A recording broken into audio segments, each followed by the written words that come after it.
Chapter 11. And the Lord spake unto Moses and to Aaron, saying unto them, Speak unto the children of Israel, saying, These are the beasts which ye shall eat among all the beasts that are on the earth. Whatsoever parteth the hoof, and is cloven-footed, and cheweth the cud among the beasts, that shall ye eat. Nevertheless these shall ye not eat of them that chew the cud, or of them that divide the hoof. As the camel, because he cheweth the cud, but divideth not the hoof, he is unclean unto you. And the coney, because he cheweth the cud, but divideth not the hoof, he is unclean unto you. And the hare, because he cheweth the cud, but divideth not the hoof, he is unclean unto you. And the swine, though he divide the hoof and be cloven-footed, yet he cheweth not the cud, he is unclean to you. Of their flesh shall ye not eat, and their carcass shall ye not touch. They are unclean to you. These shall ye eat of all that are in the waters, whatsoever hath fins and scales in the waters, in the seas, and in the rivers, them shall ye eat. And all that have not fins and scales in the seas and in the rivers, of all that move in the waters, and of any living thing which is in the waters, they shall be an abomination unto you. They shall be even an abomination unto you. Ye shall not eat of their flesh, but ye shall have their carcasses in abomination. Whatsoever hath no fins nor scales in the waters, that shall be an abomination unto you. And these are they which ye shall have in abomination among the fowls. They shall not be eaten, they are an abomination. The eagle, and the ossifrage, and the osprey, and the vulture, and the kite after his kind, every raven after his kind, and the owl, and the night hawk, and the cuckoo, and the hawk after his kind, and the little owl, and the cormorant, and the great owl, and the swan, and the pelican, and the jeer-eagle, and the stork, the heron after her kind, and the lapwing, and the bat. All fowls that creep, going upon all four, shall be an abomination unto you. Yet these may ye eat of every flying, creeping thing that goeth upon all four, which have legs above their feet, to leap withal upon the earth. Even these of them ye may eat, the locust after his kind, and the bald locust after his kind, and the beetle after his kind, and the grasshopper after his kind. But all other flying, creeping things which have 4 feet shall be an abomination unto you. And for these ye shall be unclean. Whosoever toucheth the carcass of them shall be unclean until the even. And whosoever beareth aught of the carcass of them shall wash his clothes, and be unclean until the even. The carcasses of every beast which divideth the hoof, and is not cloven-footed, nor cheweth the cud, are unclean unto you. Every one that toucheth them shall be unclean. And whatsoever goeth upon his paws among all manner of beasts that go on all four, those are unclean unto you. Whoso toucheth their carcass shall be unclean until the even. And he that beareth the carcass of them shall wash his clothes, and be unclean until the even. They are unclean unto you. These also shall be unclean unto you among the creeping things that creep upon the earth, the weasel, and the mouse, and the tortoise after his kind, and the ferret, and the chameleon, and the lizard, and the snail, and the mole. These are unclean to you among all that creep.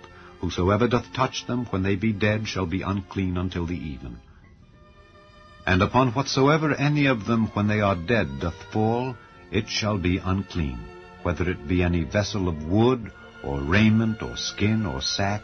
Whatsoever vessel it be, wherein any work is done, it must be put into water, and it shall be unclean until the even. So it shall be cleansed. And every earthen vessel whereinto any of them falleth, whatsoever is in it shall be unclean, and ye shall break it.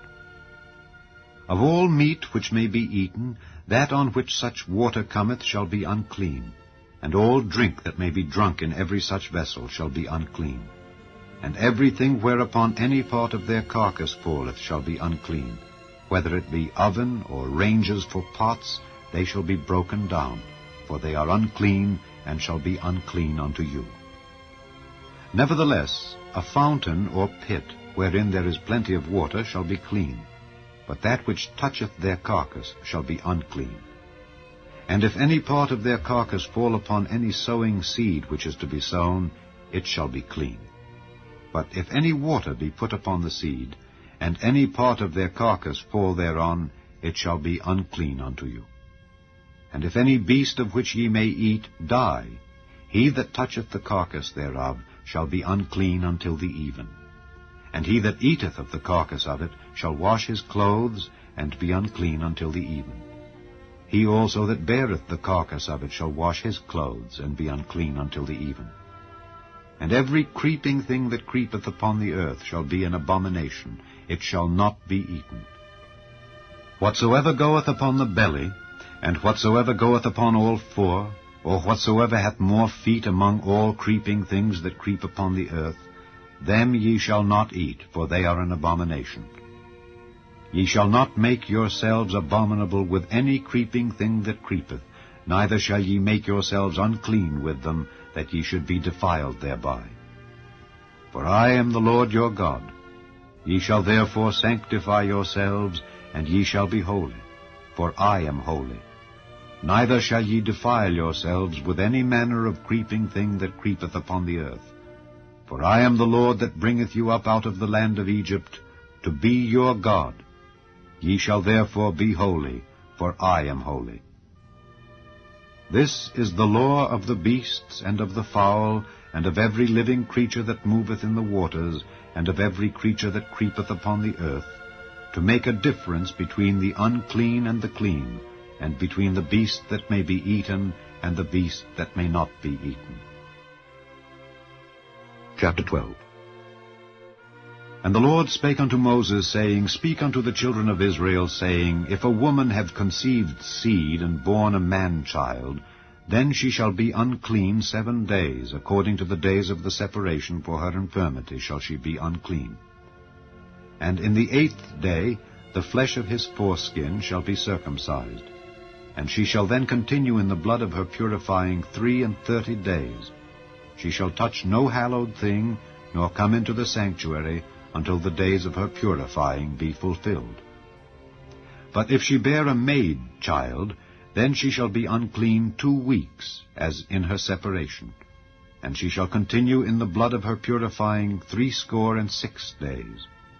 And when the days of her purifying are fulfilled, for a son or for a daughter, she shall bring a lamb of the first year for a burnt offering, and a young pigeon or a turtle dove for a sin offering, unto the door of the tabernacle of the congregation, unto the priest, who shall offer it before the Lord, and make an atonement for her, and she shall be cleansed from the issue of her blood.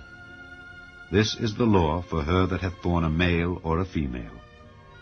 And if she be not able to bring a lamb, then she shall bring 2 turtles or 2 young pigeons, the one for the burnt offering, and the other for a sin offering. And the priest shall make an atonement for her, and she shall be clean. Chapter 13. And the Lord spake unto Moses and Aaron, saying, When a man shall have in the skin of his flesh a rising, a scab, or bright spot, and it be in the skin of his flesh like the plague of leprosy, then he shall be brought unto Aaron the priest, or unto one of his sons the priests, and the priest shall look on the plague in the skin of the flesh.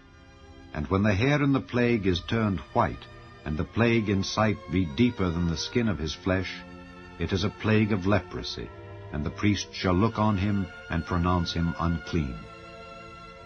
If the bright spot be white in the skin of his flesh, and in sight be not deeper than the skin, and the hair thereof be not turned white, then the priest shall shut up him that hath the plague 7 days. And the priest shall look on him the 7th day, and behold, if the plague in his sight be at a stay, and the plague spread not in the skin, then the priest shall shut him up 7 days more. And the priest shall look on him again the 7th day. And behold, if the plague be somewhat dark, and the plague spread not in the skin, the priest shall pronounce him clean. It is but a scab, and he shall wash his clothes, and be clean. But if the scab spread much abroad in the skin, after that he hath been seen of the priest for his cleansing, he shall be seen of the priest again. And if the priest see that, behold, the scab spreadeth in the skin, then the priest shall pronounce him unclean. It is a leprosy. When the plague of leprosy is in a man, then he shall be brought unto the priest, and the priest shall see him. And behold, if the rising be white in the skin, and it have turned the hair white, and there be quick raw flesh in the rising, it is an old leprosy in the skin of his flesh, and the priest shall pronounce him unclean, and shall not shut him up, for he is unclean. And if a leprosy break out abroad in the skin, and the leprosy cover all the skin of him that hath the plague, from his head even to his foot, wheresoever the priest looketh, then the priest shall consider.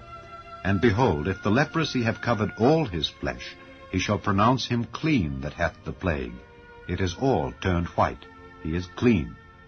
But when raw flesh appeareth in him, he shall be unclean. And the priest shall see the raw flesh, and pronounce him to be unclean. For the raw flesh is unclean. It is a leprosy. Or if the raw flesh turn again, and be changed unto white, he shall come unto the priest, and the priest shall see him. And behold, if the plague be turned into white, then the priest shall pronounce him clean that hath the plague. He is clean. The flesh also, in which, even in the skin thereof, was a boil, and is healed, and in the place of the boil there be a white rising, or a bright spot, white and somewhat reddish, and it be showed to the priest. And if, when the priest seeth it, behold, it be in sight lower than the skin, and the hair thereof be turned white, the priest shall pronounce him unclean. It is a plague of leprosy broken out of the boil. But if the priest look on it, and behold, there be no white hairs therein, and if it be not lower than the skin, but be somewhat dark, then the priest shall shut him up 7 days. And if it spread much abroad in the skin, then the priest shall pronounce him unclean. It is a plague. But if the bright spot stay in his place, and spread not, it is a burning boil, and the priest shall pronounce him clean. Or if there be any flesh in the skin whereof there is a hot burning, and the quick flesh that burneth have a white bright spot, somewhat reddish or white, then the priest shall look upon it, and behold, if the hair in the bright spot be turned white, and it be in sight deeper than the skin, it is a leprosy broken out of the burning. Wherefore the priest shall pronounce him unclean. It is the plague of leprosy. But if the priest look on it, and behold, there be no white hair in the bright spot, and it be no lower than the other skin, but be somewhat dark, then the priest shall shut him up 7 days. And the priest shall look upon him the 7th day, and if it be spread much abroad in the skin, then the priest shall pronounce him unclean. It is the plague of leprosy. And if the bright spot stay in his place, and spread not in the skin, but it be somewhat dark, it is a rising of the burning, and the priest shall pronounce him clean, for it is an inflammation of the burning. If a man or woman have a plague upon the head or the beard, then the priest shall see the plague. And behold, if it be in sight deeper than the skin, and there be in it a yellow thin hair, then the priest shall pronounce him unclean. It is a dry scald, even a leprosy upon the head or beard. And if the priest look on the plague of the scald, and behold, it be not in sight deeper than the skin, and that there is no black hair in it, then the priest shall shut up him that hath the plague of the scald 7 days. And in the 7th day the priest shall look on the plague, and behold, if the scald spread not, and there be in it no yellow hair, and the scald be not in sight deeper than the skin, he shall be shaven, but the scald shall he not shave. And the priest shall shut up him that hath the scald 7 days more. And in the 7th day the priest shall look on the scald, and behold, if the scald be not spread in the skin, nor be in sight deeper than the skin, then the priest shall pronounce him clean, and he shall wash his clothes and be clean. But if the scald spread much in the skin after his cleansing, then the priest shall look on him, and behold, if the scald be spread in the skin, the priest shall not seek for yellow hair. He is unclean. But if the scald be in his sight at a stay, and that there is black hair grown up therein, the scald is healed. He is clean, and the priest shall pronounce him clean. If a man also or a woman have in the skin of their flesh bright spots, even white bright spots, then the priest shall look, and behold, if the bright spots in the skin of their flesh be darkish white, it is a freckled spot that groweth in the skin. He is clean. And the man whose hair is fallen off his head, he is bald, yet is he clean. And he that hath his hair fallen off from the part of his head toward his face, he is forehead bald, yet is he clean. And if there be in the bald head or bald forehead a white reddish sore, it is a leprosy sprung up in his bald head or his bald forehead. Then the priest shall look upon it, and behold, if the rising of the sore be white reddish in his bald head or in his bald forehead, as the leprosy appeareth in the skin of the flesh, he is a leprous man, he is unclean. The priest shall pronounce him utterly unclean. His plague is in his head. And the leper in whom the plague is, his clothes shall be rent, and his head bare, and he shall put a covering upon his upper lip, and shall cry, Unclean, unclean. All the days wherein the plague shall be in him, he shall be defiled. He is unclean, he shall dwell alone. Without the camp shall his habitation be. The garment also that the plague of leprosy is in, whether it be a woolen garment or a linen garment, whether it be in the warp or woof, of linen or of woolen, whether in a skin or in anything made of skin, and if the plague be greenish or reddish in the garment or in the skin, either in the warp or in the woof or in anything of skin, it is a plague of leprosy, and shall be showed unto the priest. And the priest shall look upon the plague, and shut up it that hath the plague 7 days. And he shall look on the plague on the 7th day. If the plague be spread in the garment, either in the warp or in the woof, or in a skin, or in any work that is made of skin, the plague is a fretting leprosy. It is unclean. He shall therefore burn that garment, whether warp or woof, in woolen or in linen, or anything of skin wherein the plague is. For it is a fretting leprosy. It shall be burnt in the fire. And if the priest shall look, and behold, the plague be not spread in the garment, either in the warp or in the woof, or in anything of skin, then the priest shall command that they wash the thing wherein the plague is, and he shall shut it up 7 days more. And the priest shall look on the plague after that it is washed, and behold, if the plague have not changed his color, and the plague be not spread, it is unclean. Thou shalt burn it in the fire. It is fret inward, whether it be bare within or without. And if the priest look, and behold, the plague be somewhat dark after the washing of it, then he shall rend it out of the garment, or out of the skin, or out of the warp, or out of the woof. And if it appear still in the garment, either in the warp, or in the woof, or in anything of skin, it is a spreading plague. Thou shalt burn that wherein the plague is with fire. And the garment, either warp or woof, or whatsoever thing of skin it be, which thou shalt wash, if the plague be departed from them, then it shall be washed the 2nd time, and shall be clean. This is the law of the plague of leprosy in a garment of woolen or linen, either in the warp or woof, or anything of skins, to pronounce it clean, or to pronounce it unclean.